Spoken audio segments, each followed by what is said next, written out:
মধ্যপ্রাচ্যের চরম উত্তেজনার মধ্যেই হঠাৎ এক নতুন মোড়। কাতারে আটকে থাকা ইরানের $12 বিলিয়ন সম্পদের মধ্যে অর্ধেক অর্থাৎ $6 বিলিয়ন শিগগিরই মুক্ত হতে যাচ্ছে।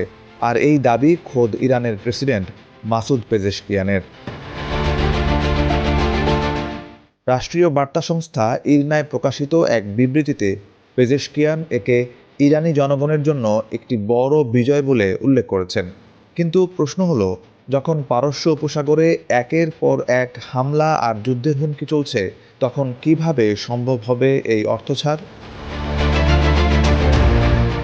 পরিস্থিতি কতটা জটিল তা বোঝা যায় গত কয়েকদিনের ঘটনার দিকে তাকালে। সপ্তাহান্তেই পারস্য উপসাগরে পানামার পতাকাবাহী তেলবাহী ট্যাঙ্কার টিকোর উপর হামলার ঘটনা ঘটে।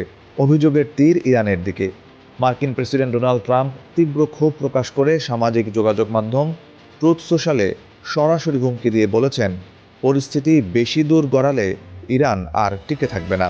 শুধু তাই নয়, বাহরাইন ও কুয়েতেও নতুন হামলার অভিযোগ উঠেছে ইরানের দিকে।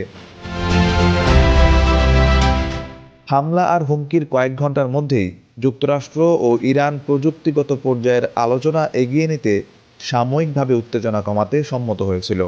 মার্কিন প্রেসিডেন্ট ডোনাল্ড ট্রাম্প জানিয়েছেন, কাতারে দুই দেশের মধ্যে নতুন দফার আলোচনা হওয়ার কথা রয়েছে। তবে কূটনীতির জল এখনও ঘোলা, কারণ এই বৈঠকের কথা অস্বীকার করেছে ইরান কর্তৃপক্ষ। দেশটির জ্যেষ্ঠ আলোচক কাজেম গারিবাবাদি বলছেন, দোহায় এই বৈঠক হওয়ার খবরটি এখনও পুরোপুরি নিশ্চিত নয়। এখন এই $6 বিলিয়ন সত্যিই কি ইরানের হাতে পৌঁছাবে, নাকি মধ্যপ্রাচ্যের নতুন যুদ্ধ পরিস্থিতির মেঘে ঢাকা পড়ে যাবে এই $1 বিলিয়ন চুক্তি?